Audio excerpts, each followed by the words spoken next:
Hello and welcome to the Nerdiest podcast, the podcast where nerds talk about nerdy things. I'm your host, Nick Barrett, and today I'm joined by my co-host, Mr. Jackson Glass. Hello. How are you doing today, sir? I'd say good. I had a big week last week because a little project came out called Rat-Tat Hamilton. The Ratatouille Hamilton crossover we've all been waiting for. It's on the full music videos on YouTube, and you can stream it on Spotify and Apple Music and everywhere else. Just search Tiny Chef and then the one by Jackson Glass. I worked on it for... If I play Tiny Chef on the podcast, are you going to copyright claim me? No, please play Tiny Chef on the podcast. It's a little scary. How is this rat so culinary? But the head chef goes to his office to have a little chat. But he won't stop pouring wine and asking about a rat. Then Colette falls for me. Oh, this could be bad. But plot twist hits. Gusto is my dad. That's all you get That's to a little. hear. That's Go a little listen taste. to the rest on Spotify.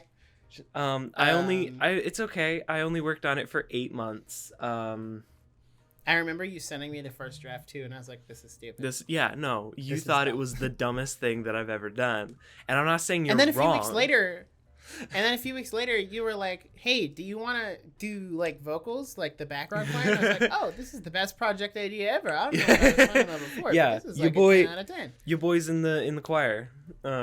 So go to listen to that. That was kind of a big accomplishment. I wasn't sure if it was going to get done a couple times, so I felt. But it did. But it did get done, and I felt relieved that it was done. But I also kind of wasn't sure what to do now that it was done, because that was what I worked on for 8 months, and then it was done, and I was like, what now? So I've just been working a lot for work, doing a lot of podcasts, making a lot of music, just working hard. We had fall break, I think 2 weeks ago. It's been a hot minute, so I'm going to go back a little further. We went to a friend's wedding. It was really good. This past week was a sad week because it's bittersweet. Only Murders in the Building finished with its finale last week. Every episode for the last 5 episodes, you've brought it up at least once. Because it's such a good show, and it's done now. And the finale was amazing. I'm not going to spoil it because I want everyone to go watch it. Only Murders in the Building with Steve Martin, Martin Short, and Selena Gomez. Oh, the finale was so good, and I had a really good group of people to watch it with, so it was like that group watch experience where everyone was shocked together, so that was a lot of fun, but I'm sad it's over. Good week, bad week, thumbs up, thumbs down. On a scale of 1 to 50... Here's the question, though. On the scale of 1 to 50, I'd give it about a 35 or 40. It's a very interesting scaling. Here's the question, though. For Only Murders in the Building, did it end on there could be a season 2, or is it it's done? So they've already confirmed season 2 when the show was halfway done, and I hate when they do that. Well, I feel like they announce season 2's way too soon because it's now I know this is gonna end on a cliffhanger. And also, there's really no more stakes for any of the main characters because you're they're gonna make it to the next season. That's not always the case, but it usually is. But yeah, the next season is gonna be dope. They've set it up so perfectly. But it's gonna be a while, and so I'm kind of sad about that. What about you? Your week? How was it going? Oh boy, how you doing? My week. How you doing? Whew. My week was pretty hectic. Not gonna lie. Well, I guess last week. School is at that point where it's really hectic because we have a few weeks till Thanksgiving break, and then, which by the way, this episode coming out on November 1st. Gang, it's already November. Happy November. Wow. What the heck? Merry Christmas, everyone. It is now, it's now time to play Christmas music. Thanksgiving? Who cares? Black Friday? There's no Thanksgiving music. Who cares? Christmas music. Do you know why there's no Thanksgiving music? Because you're supposed to play Christmas music. Facts. All I'm saying. Mariah Carey is also, defrosting as we speak. I have some Christmas spirit essential oils that makes my entire home smell like Christmas. So cool. Use So the link in the description so to dope. buy. Use the link in the bio to buy. No, we don't sell essential oils. I'm not sharing any of that Yet. Christmas spirit with you guys. Yet. If I could find an Amazon affiliate link, I would make one and put it on the website. Actually, I'm gonna do that whenever Jackson goes on a really long tangent and see if I can find it. But yeah, school's been really hectic, but I did get to spend the weekend at Disney. As if you follow the Instagram, you would know because I did a post or two about it. Which you can follow it was on, really with the link in fun. the description, or just search Exactly. the Nerdiest Podcast on Instagram. Continue. Oh yeah.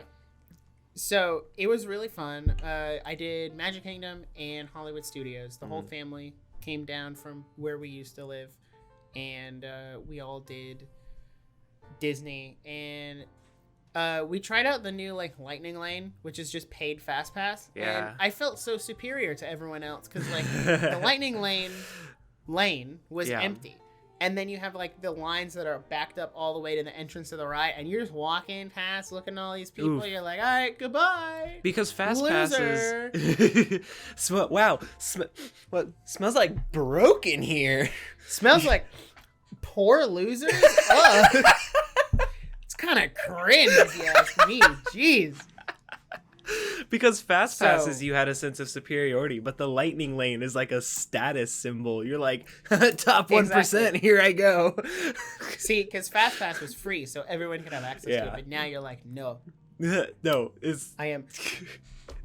The one thing I'll say about Lightning Lane, though, is people just didn't know how to use it. It was not very clear, and that's partially Disney's fault. They did not make it very clear on how to use it, because people would just buy it for the day and then try to go and scan, because you have to buy it for the day and then pick one ride at one time and then go back at that time, and then you can make another one Wait, so once you use the first one. so you can't plan out your whole day of Lightning Lanes. You have to do it as you go. Yeah. That's so dumb. Now, there I don't are like loopholes that. in the system that I discovered. Oh. Do share. So I made a reservation with a Lightning Lane for Rock and Roller Coaster, and then 2 hours after you make your first reservation, you can make another one. So there's Okay. 2 conditions to get a new Lightning Lane. To anybody who was here to listen about sitcoms, we'll get there. We'll get there. Hold on. We're almost there. We're almost there. But so there's 2 conditions to get another Lightning Lane. You can either wait 2 hours after making your initial one, or you can use up that initial one to get another one. So what I did for Hollywood Studios is I made Rock and Roller Coaster, and then right after we did Rock and Roller Coaster, literally after we scanned it, to the minute, I went ahead and made another one. I don't remember what it was for. I think it was for Millennium Falcon, and it was way later in the day, 4 o'clock, and it was only 9. So 2 hours after 9, so at 11, I could make a second one, which I made for a little bit earlier in the day, but it still would be more than 2 hours before we got that one. So then 2 hours after I got the second one, I was able to make a third one. And then, see, now this is where the system is a little broken, because you're not supposed to be able to do this, I don't think. But now you've opened up 3 Lightning Lane slots. So when you use one, it doesn't matter which one you use. If I use the first one that I made 10 minutes ago and it's out, I can make a third one. I can fill in that third slot again. So for the rest of the day, we had 3 slots open at all times, and it was great. Wow. So Getting the coolest, the hippest Disney life hacks here. it also rained. It started downpouring while we were on a ride. Florida. But it was an outdoor ride too. So we walked around in the rain without ponchos. But then the minute we bought ponchos, it stopped raining because of course. Because God has a sense of humor. But we did only wait a half hour for Rise of the Resistance, which is in the standby line, which is shorter than I waited when I did the virtual queue. So it There you equaled go. out. But my cool thing for all the video listeners or video watchers, I got a cool thing at Galaxy's Edge. I got a Jedi holocron. You can hear it, but if you look on the video, you can see it, and it'll talk too. Here, I'm gonna pull it away from the microphone for a second because it's really loud. But I'll post the clip on Obi-Wan will Instagram. start, If you want to see his cool holocron, This is go to the Master Instagram. Obi-Wan Kenobi.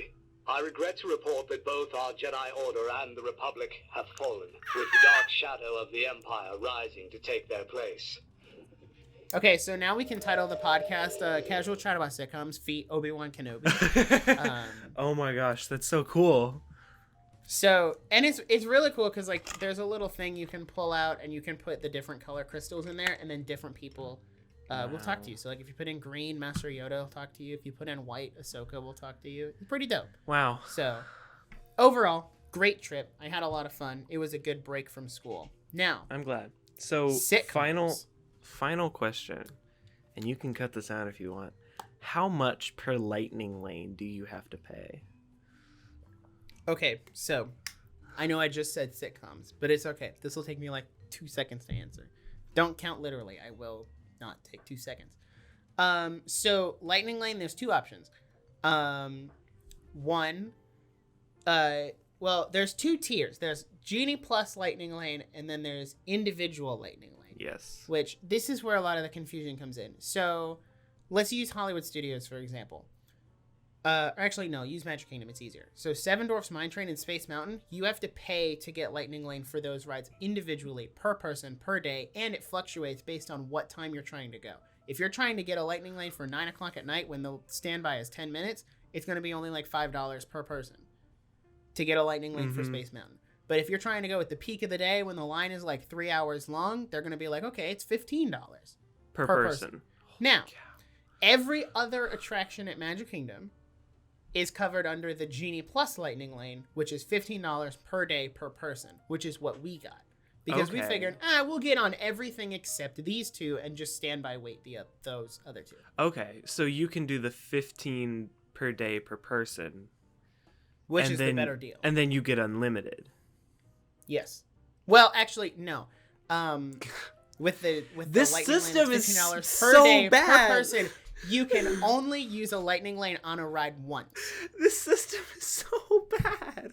I know, it makes no sense. The fast pass system used to be so much better because if you wanted to just get fast passes for Tower of Terror all day, they were like, you know what? More power to you. Go for it. Yeah. Go for it, my guy. Only ride Tower of Terror. But now they're like, nope, you only get one skip the line on this one. Sorry. I mean, I guess it's kind of like, is Disney being like the chaperone that's like, everyone has to have a turn before you ride again? It's like, oh. Yeah, no, they definitely are. And everyone's getting mad at Bob Chapek, who's the CEO. It's not him. It's literally not him. Yeah. Everybody is misplacing blame on Bob Chapek. Well, it's just because he's the head. It's Josh D'Amaro, who's the head of parks, which means he's the one in charge of all of these new, like, pricing changes. But everyone's like, no, it's Bob Chapek. He's the worst. Well, you know, think about it this way. When Bob Chapek was head of parks, we didn't have any of these issues. Like, there was no paid fast pass. There was no overly confusing, like, social distancing. They didn't make any sense. Like, all this other stuff. It's Josh D'Amaro, which, not to spill the tea, but Josh D'Amaro was the head of Just Disneyland. Like, they just had him stuck out on the East Coast, or the West Coast. And then they brought him over here to be Just Disney World, right before Bob Chapek got moved up. And then when Bob Chapek got moved up because Bob Iger retired, then Josh D'Amaro was bumped up to where Chapek was as head of all parks. And then you notice once he was made head of all parks, Disneyland Paris has paid Fast Pass, Disneyland has paid Fast Pass, Disney World has paid Fast Pass. The annual passes jumped in price by like $300 each. Dang. And all except for the most expensive one are only for Florida residents, taking away a bunch of like benefits of the annual pass. Like it's a whole mess. It's a disaster. And it's not Bob Chapek's fault. Bob Chapek is in charge of Disney overall, not just the parks. Oh my gosh, I just bumped my microphone. Oops. Well, that was a great rant. Thanks for spilling the tea. Yes. Now, sitcoms. So the most seamless transition ever. So sitcoms, am I right? Who's that girl? Who's that It's girl? We watch them every day. They're the shows that your mom likes, the show that your granddad likes. I'm talking about Everybody Loves Raymond. But you know, everyone loves Raymond, right? We're not talking about Everybody Loves Raymond. What are we talking about? Let's go ahead and do New Girl because I just sang the intro for it. And well, I'd say we talk about New Girl. I mean, me talk about New Girl because you haven't watched it. Nope. All right, so New Girl, huh? Hold on. There we go. I was playing with the holocron again. Yeah. Technical difficulties aside. Yep. New Girl. So I binge watched all of it in the span of, I want to say, 2 weeks, 3 weeks. Let me look. I can tell you when I watched the first episode because I track all of them. Also, if anybody wants to have, if you're watching sitcoms and you want to track your TV shows, look up the app called Tracked. It's spelled, where is it? TRAKT. It's a really handy app. It lets you make like lists just like Letterboxd. It's the closest thing to Letterboxd for TV shows that I've found. I know Letterboxd has some shows on there, like they have Squid Game and WandaVision and... They have WandaVision? Hold on. Even though they're not technically movies. So, limited series, though. Yes. They have limited series. Like, all of Star Wars Visions was on there. So, yeah. But if you want to track your TV shows, you can do Tracked. It's really good. Now, when did I watch the first episode of New Girl? According to this... I watched it on September. Oh, wait, that's the air date. Never mind. I'm not going to be able to find this. Anyway, New Girl, it's really good. I know Jackson's not going to like this opinion, but I did watch 30 Rock, and then I watched New Girl right after that. That was my next sitcom. I think New Girl is better than 30 Rock. All right. And Jackson's not ready to have that conversation. I can't fight you. I can't fight you because I've never seen New Girl. He can't fight me because he hasn't seen it, which means I'm right. Oh, okay then. So, New Girl, it's great. I don't want to say too much without spoiling it because I want people to go watch it. It's really funny. There were some moments where I was genuinely like belly laughing. It was so funny. No cap, Schmidt is the best character, and I will not let anybody fight me on that. Because he's the funniest. And also, if you look at him from a distance, he looks like John Mulaney. Zooey Deschanel does a really good job, too. I don't love the bangs, but, to each their own, I guess. That's hilarious. Yeah, I know. You're looking at me funny, like, you don't like the bangs? What do you mean, my guy? Not me updating my letterbox during the pod. Oh, my gosh. Dude, you don't need to add WandaVision to your letterbox. Yes, I do! Right now. No, you don't. It's not a necessity. Is it necessary? That's the question. Shut up, Marie Kondo. No. I can do whatever I want. No. Hey. Bully. You're bullying me. Cyberbullying is fun. Don't let anyone tell you otherwise. That was a joke. That was a joke. I'm sorry. Stop bullying. Speak up. Yeah, amen. Go to stopbullying.org today. The sponsor of today's episode. Yeah. So without spoiling anything, I don't have much to say about New Girl other than it was good. It's kind of short. Like, short. It's not as long as something like Friends or The Office. But it's still a really solid show. There were some like decisions they made with like romantic pairings that I was like, I mean, you could do better. Yeah, but I mean, Community does the same thing, and it's still an incredible show. See, but here's the thing. The one thing I'll give New Girl credit for is that they end with solid, like genuine romantic development. Okay. Whereas Community, there was literally no romantic development whatsoever. No, other than Shirley getting back together with her ex-husband. That was it. There was like that weird thing between Jeff and Annie that, made me want to call the police. Listen, visually, they're a great couple. That's the only thing I'll say about Jeff and Annie. Visually, they look great together. Literally anything else, no. Visually? No. No. Absolutely not. Disgusting. Wow. Gross. Cringe. I think Britta should have ended up with Jeff because that was like the whole thing, which, as I segue into Community, final thought about New Girl, go watch it. It's on Netflix. It's really good. Now, Community. I started watching it from the beginning again. I watched the first episode for the first time in over a year. And there is so much that could have been, like, tied together. Mm-hmm.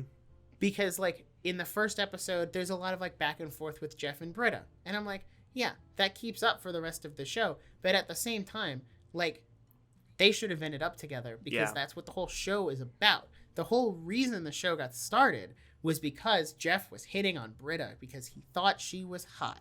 Yeah. That's how the show started. So I think at the end, maybe, like, at the end it should have been more of, like, instead of him thinking, oh, she's hot, it should be like, oh, we're genuinely, like, we like each other. We're, you know, a good pairing, like, all that. But I feel like there was a lot of behind-the-scenes drama with, like, the creator leaving and then coming back and, like, the whole, like, canceled, uncanceled, whatever. I feel like there was a lot of that got lost. It did. And that's where a lot of the playing with romantic pairings came in. Community essentially was 2 shows. Community season 1 through 4, technically 3 shows. Because Community season 1 through 3 with creator, what's his name? Dan Harmon. He later went on to make Rick and Morty. Amen. So, seasons 1 through 3 of Community are this funny community college with goofy characters that start a Spanish study group. Season 4, which is known as the gas leak year, is so wildly out there that a lot of the episodes I struggle to rewatch. There are some gems, like there are some really good episodes. I couldn't like name them by heart, but there's some good ones. And then season 5 through 6, which was produced by Yahoo, which is crazy. I don't know how that happened, but that's whole nother block where like not all the cast came back and they like got rid of some of their actors and it was like this thing. But like now you can watch it on Netflix and Hulu all the way through. Well, except for that one episode that they removed last year because it was racist. A little insensitive. Yeah. Well, I wasn't going to use the R word, but yeah. Well, Community likes to push the envelope, and sometimes they go too far. We'll say that. It's okay to push the envelope. Just know your boundaries. Just know your boundaries. So, the Community is one of those interesting shows that you kind of have to know the story of how it was created to fully enjoy it. And I love shows like that because Community isn't just like a story that I can watch from beginning to end. There's a story behind the story, and there's behind the scenes drama, like you said, with like the show creator. Then like there's like stories about Chevy Chase and how he hated the show, and there was like all this stuff, and all of the story, and like the cast are still friends now, like they all ended on good terms. Like that whole thing with them, all of that behind the story that I see on Netflix makes the show so much deeper to me, and I can enjoy it so much more because I know that. So I really enjoy Community. It's also just insanely cleverly written, and I think it's underrated. No one talks about it. Yeah, when we get a little later on, I'm going to reveal my sitcom rankings, or at least my rankings of the sitcoms I've seen. And I'm very interested to hear your take on that because I've changed it. Because I sent you an early draft, but then I flipped like the whole thing around. Oh gosh. So I'm very interested to see how you feel about that. But I think Community, I rewatched it. I think I mentioned it in the What We've Been Watching episode. Yep. But I rewatched it earlier this year, and it like the later seasons, it definitely gets weaker. Mm-hmm. Like once you lose Troy and Pierce and Shirley, it definitely gets weaker because you've lost that main cast. But the new people they brought in weren't half bad. No. So it definitely, it's not as bad as I gave it credit for, because I remember when we did our original Community episode, we really harped on those final seasons of being like, oh, they're terrible, they're the worst, like it's awful. It's not bad. No, I actually, when I rewatched through season 6, I genuinely enjoyed a couple of the episodes, and I looked at it more of like, instead of being like, this is my first time and I'm expecting this big like grandiose ending, which New Girl didn't have, by the way. That was one thing, like totally off topic, or not really, but New Girl's ending just kind of happened. Like it's just done. It wasn't like, oh, we're building up to this like thing. It just kind of happened. Like there's a big, well, actually, I'm going to spoil it. So if you don't want spoilers for New Girl, you can skip ahead by like a minute or two. But there's only 8 episodes in the last season. In the first episode, it's a time skip to 3 years later. And Schmidt and Cece are married, which is great. They're the best couple. I genuinely was like jumping and screaming when Schmidt proposed to Cece and they like were going to get married. I was like clapping and screaming because they're so good together. They're so good. I love Cece and Schmidt. Winston married Allie, which is really dope. Like they were such a good I can't speak. Such a good couple. And then something I didn't necessarily like about the show was they did this pairing with Nic and Jess. And they were together for a while and then they broke up for like some stupid reason. And then Jess went on a spiral, and then Nic went on a spiral, and Nic started dating Megan Fox, and then Jess fell in love with him again, and then Megan Fox broke up with him, and then Jess and Nic got back together, and then they skipped forward ahead 3 years. So they've been dating for 3 years, and then the whole last season is all about Nic trying to propose to Jess. If you came back after the 2 minutes, you need to go a little further, because I didn't realize it was going to take this long. So the whole last season is about Nic proposing to Jess, and he proposes to her in the 3rd to last episode of the show. And then the wedding is the 2nd to last episode, and then you find out they're all getting evicted from the loft, which turns out to just be a prank by Winston because they didn't really have to move. So it was kind of funny, but I was like, you just undercut the emotional value of this entire episode. And something I felt like was missing, and I feel like this thing was missing from The Office too, is you put, well, maybe not from The Office. Actually, no. Finish that thought. The Office had it. But something that I really hate that sitcoms do is like they set you up with this romantic, like all of these different romantic interests, and they put these characters together in these pairings, and it's so great. And then they don't show you what happens with them. No, The Office does do that.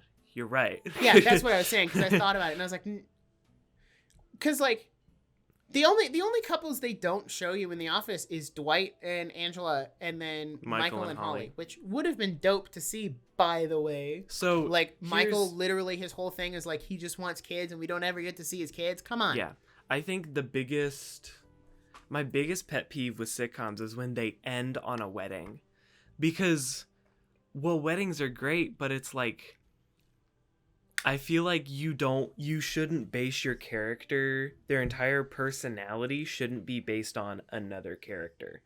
Jim and Pam were great together, but they were also great separate. And so, like, when they got married in the middle of the show, they didn't, like, suck. They had, like, a different phase of their characters' lives, but, like, they didn't suck. Like, Jim is great on his own. Pam is great on her own. And Dwight is great on his own. And Angela's great on their own. So by ending your character's arc by like, oh, they're together, they're not done. Like, I don't think they're done when they're married. And so it's anticlimactic to me. And you could say like, oh, it's a wedding, it's sweet, and then you just wrap up the show. I see that, but I don't feel that. I feel like it's anticlimactic to end your show on a wedding. Especially a show like The Office that has so many episodes. Yeah. And New Girl, like, skip ahead 30 seconds. Oh my gosh. Spoilers. The most they do for showing you, because, like, Nic and Jess get married way after, like, Schmidt and Cece have been married for 3 years. Winston and Allie have been married for 3 years. Like, you know, Schmidt has a kid. Like, you definitely get to see that aspect of those characters. Mm-hmm. But the two main characters, you don't get to see what their lives together look like, aside from him struggling to propose, doing the wedding, and then, like, moving out of the loft. That's it. Mm-hmm. So there definitely need to be, like, one more episode. They do, like, this flash forward where they, like, there's this game they play called JFK. If you've seen the show, you understand. Or no, it's True American. That's what it is. I'm so confused. And they show them like all of the main characters playing that game with their kids, and you get to see Nic and Jess's kid, but that's it. And it's like a 15-second flash forward, and then it goes back to the present, and that's it. And I feel like there was a lot of emotional undercut from that episode. It could have been a full season. Be like, oh, they're moving out of they're moving out of the loft, which is where everybody met, and it was so nice and like whatever. If you want to do something like that, do it like The Office, where they went to Dwight and Angela's wedding and then they all went back to the office, that was emotional. You could also do it like Friends, where they moved out of their apartment. Like the apartment was the place to be, and then they moved out, and it was like, oh, like that hurt. That was such an emotional impact, but I also like it was right for the characters to move on because they had kids. And like Parks and Rec did that, where like everybody came together to do one more Parks project. Hand up, big statement. You know what show does so good of not ending on a wedding is Parks and Rec. I swear to God. Parks and Rec. I thought you were gonna say 30 Rock. I was like, no, not true. I will talk about 30 Rock for a long time here in a minute, but Parks and Rec did such like, I think Parks and Rec went on for one season too long, or I didn't like the last season. Their whole like fast forward and like it was in the future, I thought was uncharacteristic for the show, because the show was like supposed to be a real life thing. And like I felt like that wasn't real life. It felt more like Community in the last season. But I feel like the characters all got married in like the earlier seasons, and it was great because you could see them develop with each other. And like Ben is my favorite character. Ben and Andy are so good. Tom, oh man, I need to watch Parks and Rec again because I'm just listing off every character as my favorite. But if only it weren't on Peacock. If only NBC wasn't holding it hostage. Freaking NBC. They're the worst. I was disappointed in the Parks and Rec finale. I thought that they fast forwarded too much, because I was like, we already like flash forward in like for this entire season. Why do we need to go 10 more years and then 10 more years? I'm like, guys, just stop trying to like show me everything that's going to happen, because now it's not like a story that I finish myself. Now it's like, oh, we showed you everything that is going to happen to this person after the show. It's like, I don't like that. But overall, Parks and Rec is just a legendary show. Yeah, I think the same about The Office. Like, they ended The Office really well. Did it go on for 2 seasons too long? Yeah. Should it have ended when Michael left? Yeah. Probably. But I think The Office... And there's definitely a way to wrap it up that way. I think The Office could have gone one more season without Michael, but not 2. Not 2. 2. That last one, they just made kind of fumbled. If they just made Dwight the manager for one whole season and then cut it off. That would have been great. That would have been great. And I would hold The Office in a higher esteem than I do now. But like those last 2 seasons really skewed my view of the show. Yeah.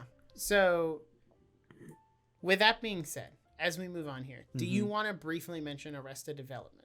Because you and I both, did you watch that last year or did you watch it this year? Because I know I watched it this year. Oh my gosh, my sense of time is so screwed. And you're the one who got me into it, because you were like, you need to watch it. Wait, no, you did start it this year. Yeah, it was. Because you watched like the first 2 seasons early this year, and then you were like, you need to watch it, and then I watched it, and I blazed past you in like a week. No, you did. This is something that consistently happens. So you have to finish. This is what I do. I have to finish a show completely before I tell him to watch it, because he has no life and will watch an entire show in 2 weeks. Oh, I should mention, I did watch the first half of New Girl season 1 all in one night. Yeah, no, that's because not okay. Megan went out to like, she had like some event at school or whatever, and she couldn't FaceTime until super late at night. So I decided to stay up and wait for her to FaceTime. So from like 6 p.m. to 12 a.m., I just binge watched New Girl and got the first half of the season out of the way. This is systematic TV watching. This is not okay. So, yes, I started watching Arrested Development, and I thought because it's just on Netflix, and I was like 2 episodes in, and I had like laughed more than I have in a long time for a show I'd seen. So I was like, kept watching, and I watched the first season, and I was like, that was like, it was so well directed. The actors were so good. The writing was just insane. I cannot see Will Arnett in any other character but Joe Bluth. Like, that's how into the character he was. And my favorite scene ever is when Job has to cash the deposit for the banana stand, and he tries to throw it into the ocean, but the wind keeps blowing it away. And so it's just like 45 seconds of him like trying to throw it into the ocean, but it keeps coming back. And then they like burn down the banana stand. He's like, there's always money in the banana stand. He's like, yeah, you're talking about insurance. He's like, no, there was $250,000 lining the walls of the banana stand. And they burnt it. It's so funny. It's so I've made funny. a terrible mistake. I've made a terrible mistake. I still quote it. And then like Me too. I get into season 2 and I'm like, oh, this is like still pretty good, pretty funny. I'm like pretty much I watched all the way through season 2, and then I start season 3 and I'm like realizing the show is starting to take like a sharp decline. I'm like, this isn't funny anymore. It's the same plot over and over and over again. It's a 90-degree angle decline. No, That's yeah. what it is. It's not a gradual. No, it was just boom, so it goes down. so like season 1 is a 10. Season 2 is about like a 5. Season 3 is like like season 2 straight down to 0. Season 2 slowly goes down, and then it hits season 3 and they're like it's not. And then it's seasons not 4 worth and 5 get I didn't even watch it. Worse. I didn't even watch it. Like I stopped like halfway through season 3 and I was like, this sucks. And I just want to I think appreciate I watched the first season. I think I watched the first like 3 episodes of season 4, and then I was like, no. I just don't. Do you think it was just a good concept that didn't expand enough to be a full show? Yes. Because I think if they would have capped this at like 1 season or maybe 2, it would be like a 10 out of 10 show. Because like imagine smushing everything in seasons 3, 4, 5 into season 2, so that it's a much tighter, packed season. And there's your 10 out of 10 show right there's there. your show. 2 seasons. And I also feel the same I will way. never. Yeah. I will never stop harping on this point until it starts happening in the industry. I will never stop harping on this point. It is okay to not have a show have 10,000 seasons and 30 trillion episodes. It is okay for your story to only be 1 season.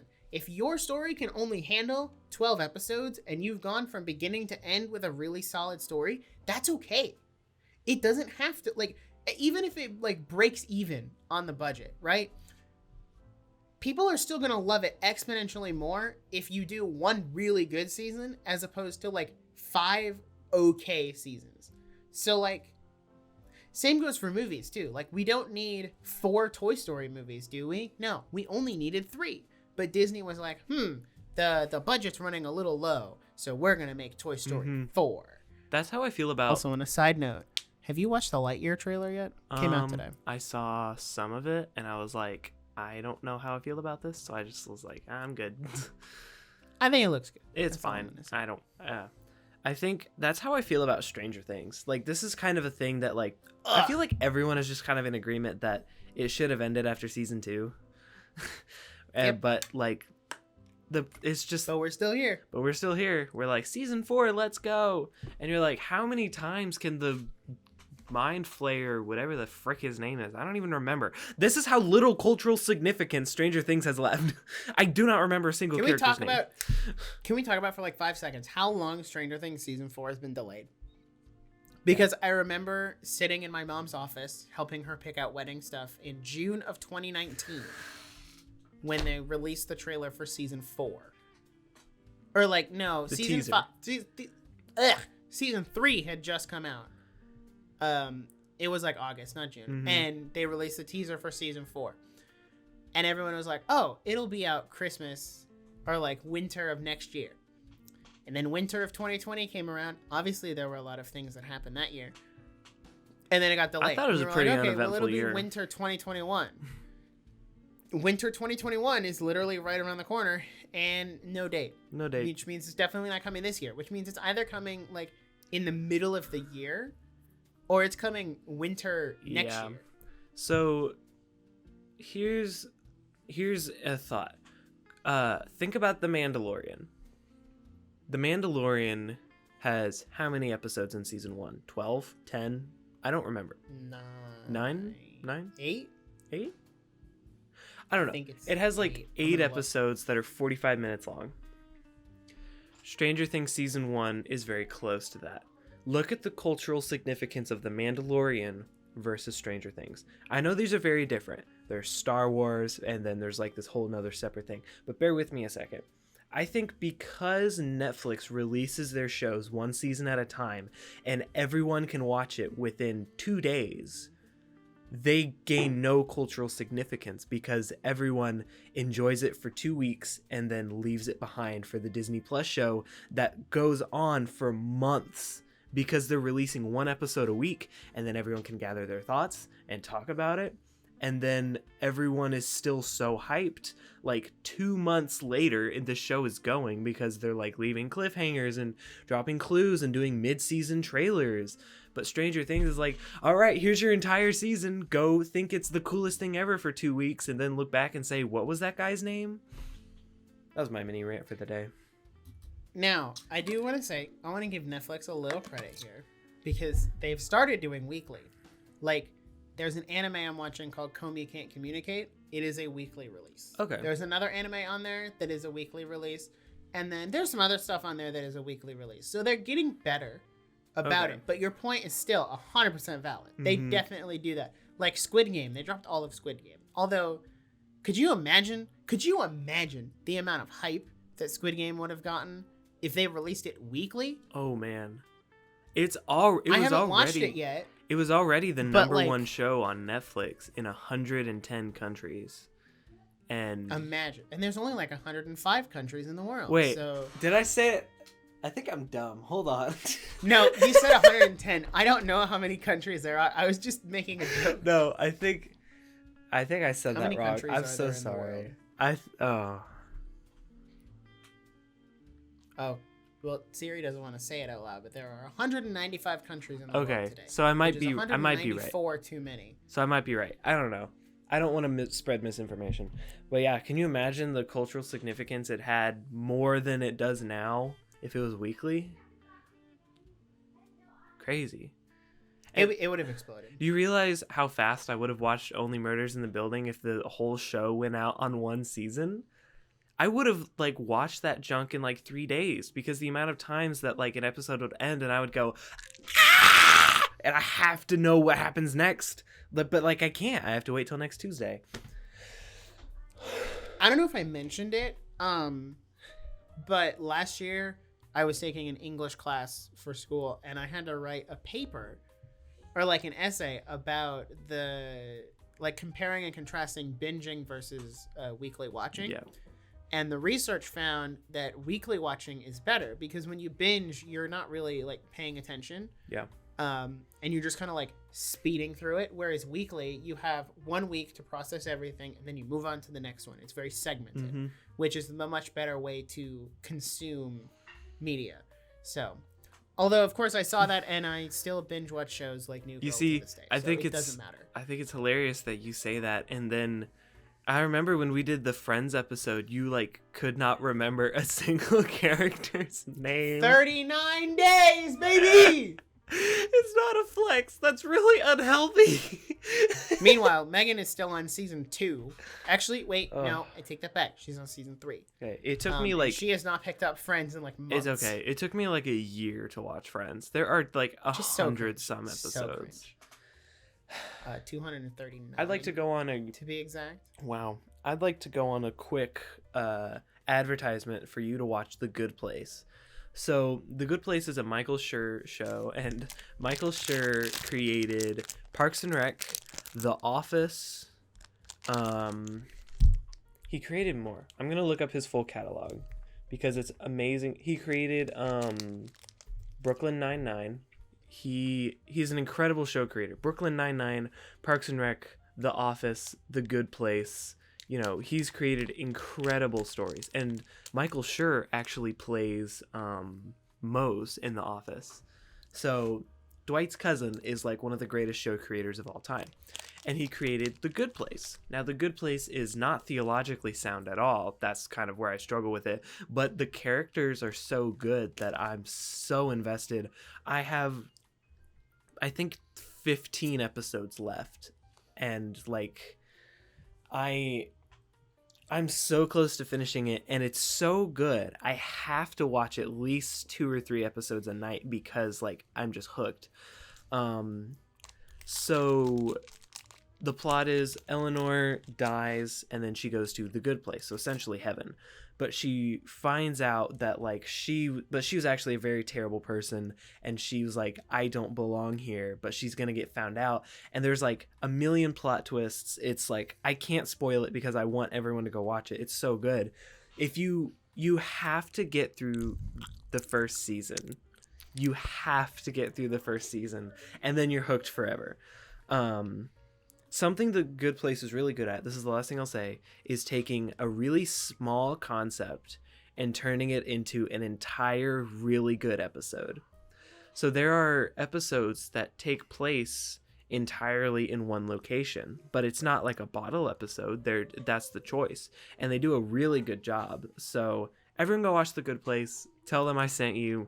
It's really good if you can get through the first season, because I tried to watch it last year and just like wasn't interested.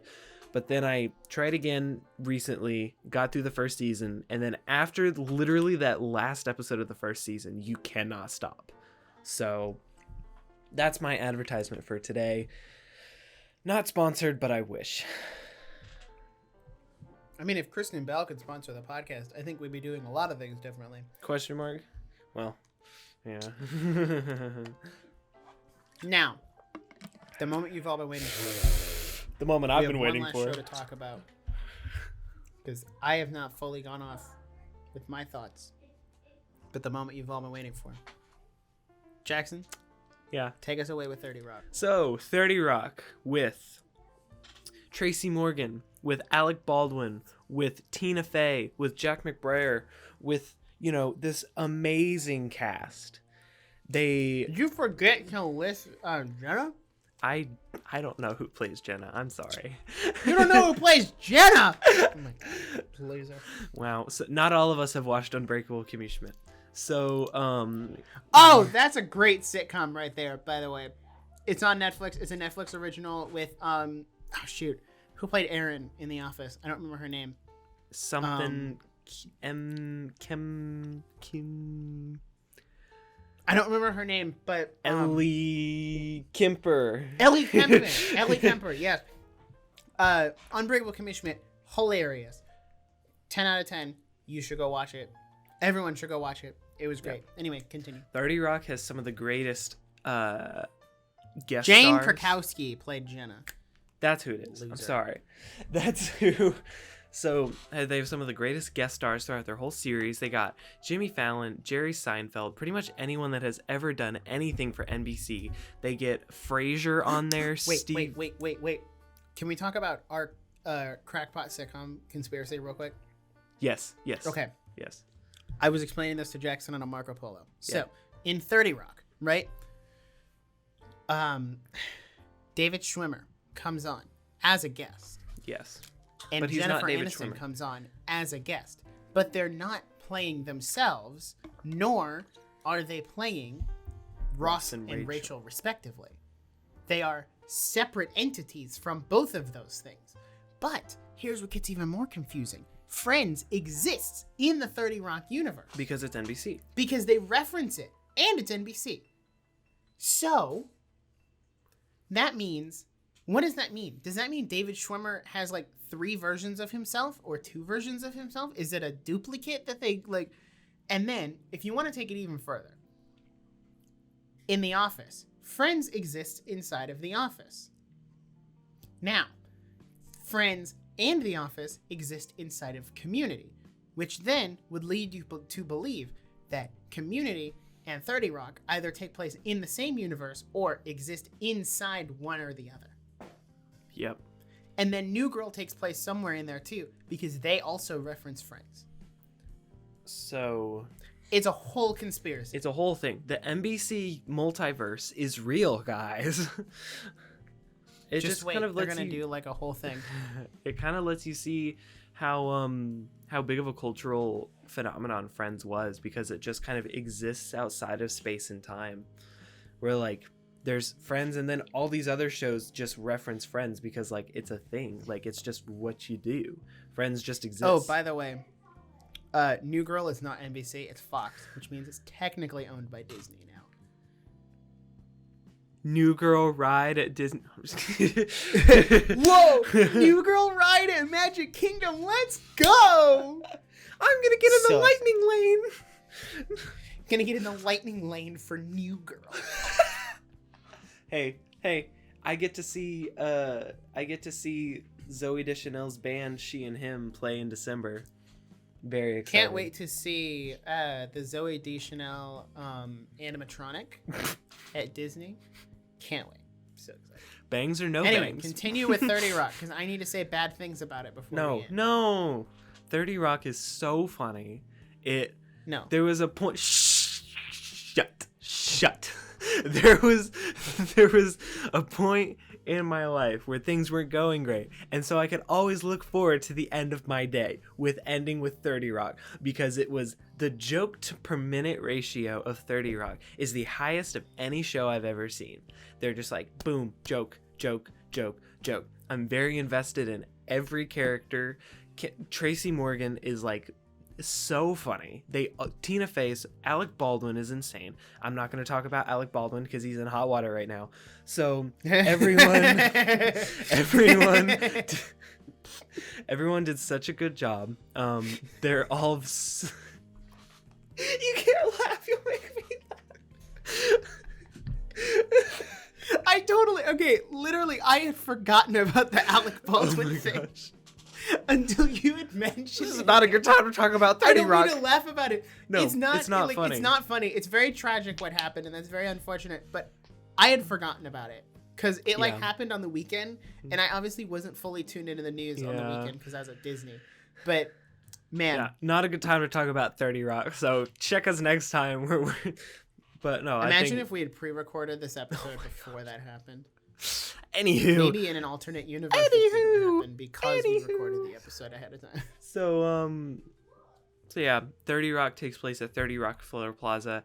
As a creator, as a writer, as like a video guy, I guess, I feel like the creative spirit in the show is just so funny. The writers are so relatable where they just like they're like, they have to write this show. And it's like, as someone who loves Saturday Night Live, I thought that like there was a lot of parallels to like Saturday Night Live, and they were essentially doing like a parody. NBC was parodying itself, and NBC was usually the butt of the joke. And it's just self-referential humor. 10 out of 10. Well, 9 out of 10. There was a couple of things I didn't like. 9 out of 10. That's overly generous. 9 out of 10. 30 That's Rock. overly generous. 30 Rock ends so perfectly. It wraps up. Liz gets. I'm not gonna spoil it too much. No. Liz gets everything she needs. Don't you even start to pretend like that's what happened at the end of the show. That is not. No, Jack actually, gets I'm going to spoil it. No. Because I have to say things. No, Jack doesn't have everything that he needs. His character ends so ambiguously. Because he's an empty character. Also, Elizabeth Banks literally marries Jack, right? And then they get divorced for the stupidest reason. They get divorced because it's like, oh yeah, the only reason we got married is because she got pregnant. Now, I think that was dumb. And you're telling me that this dude spent literally a year trying to get her out of North Korea. And you're telling me that this entire time you didn't stop to think, do I really love her? Or maybe this isn't real. Well, even if you were so freaking focused on getting her back from North Korea that you didn't have time to think about that, which means you definitely were in love with her. Idiot. Even if he didn't love her, doesn't mean that he shouldn't try to save her. But also, I mean, listen, if you don't love her, leave her in North Korea. That's awful. That's awful. Oh my gosh. Can we get it on an inspirational wood board on Etsy? If you don't love her, leave her in North Korea. No. Oh, that's so Nick bad. Barrett, 2021. That's so bad. 30 Rock just gives me so much enjoyment. I can turn on any episode and it makes me laugh. 30 Rock it didn't age too well because there was a lot of political and I don't know. They pushed the envelope. There were some I episodes feel like that the were politics. Yeah. The politics in this show were genuinely kind of funny. They were really funny. The episode where Jack and Liz were going back and forth with like trying to get Jenna to support their candidate and go either way. It was very funny. I think, honestly, I know this is going to get kind of political. I think it would be funny to see Jack and Liz go head to head over the 2020 election. No, absolutely. Based on how they reacted over the 2012 election. I think that would be hilarious to see. Yeah. Which they kind of did because Alec Baldwin played Trump on SNL. So I mean, low key. They kind of did. Low key. I'm not saying he did a good job. I'm just saying he did. So, I mean, we all know Jim Carrey killed it as Biden. Oh, absolutely. So Jim Carrey, my guy. 10 out of 10. So 30 Rock. Also, a couple episodes. My last comment about 30 Rock. All right. I need you to just talk. Just talk. And I know that's not a good thing. And I know you're going to hate me for this, but I don't like Liz because she just feels like an inferior version of Leslie Knope. Because Liz is all about like women's empowerment, women individualism, which is fine. There's nothing wrong with that. It's just the way they did it with her character made it seem like instead of her genuinely caring about women, it seemed like a more like, oh, people were mean to me when I was a kid, so I'm going to prove all of them wrong. Which there's nothing wrong with that. It's just the way it was delivered didn't really work. Because, like, for instance, when she gets married, she's very like, I don't believe in weddings. It's institutional and it's all stupid. It's just things to get women to do other things. And then, you know, she eventually breaks down and is like, oh, I do want a really nice wedding. Like, oh, man. Like, that just seemed really dumb because she was like so anti-wedding and she was like anti all of this other stuff. Whereas you have Leslie Knope, who is very like women's empowerment, women's individualism, women can do things too. But then she also cared about some of that girly stuff of like, oh yeah, I do want to have this big, super nice, fancy wedding. Okay, here's the thing. Liz Lemon is the worst character. No, shut up. Liz Lemon, the best part about 30 Rock is all of the characters suck. They're all horrible people. They all cheat on each other and like hate each other and say mean things to each other, and that's showbiz, baby. So I thought that it was a realistic workplace comedy because it wasn't like The Office where Michael Scott is like, hey, we're all gonna have a fun time at the paper company, which is fine. That works for The Office.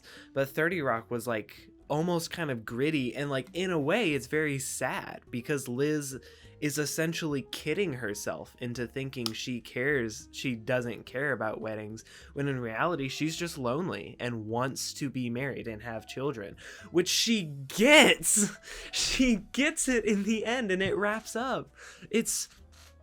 I think 30 Rock is underrated, where there are some episodes that pushed the envelope, that pushed it a little, where there was like, I was like, I don't like, some of the episodes made me rather uncomfortable because I was like, I don't know how I feel about that. But overall, I think they wrote some of the best worst characters I've seen in a long time. And I found a sticker at the thrift store. Hold on. Let me grab it. I found a sticker and it says, "Good God, Lemon." And okay, that's actually kind of cool. And good God, Lemon. So, I don't know if that's a hot take. All I'm gonna say is the best characters on 30 Rock were easily Kenneth, Tracy, and Pete. Those are your three golden characters. Pete? Pete. I loved Pete. He was hilarious. Pete? The way at the end where he starts talking about how like, oh yeah, if you wanted to do this, you would totally like fake your death and all that stuff. Like he was talking about it in that like, oh well, if you wanted to do this thing, you would do it this way. Not that I would know, but not definitely that I would know, but you would definitely do it. And like he fakes his own death to get out of it. Okay, Pete, I love Pete. Pete had some funny. Pete had some funny moments. Tracy is just out there. He's just out there. He's like la la la. And of living my course, life. my heart goes out to Grizzin.com.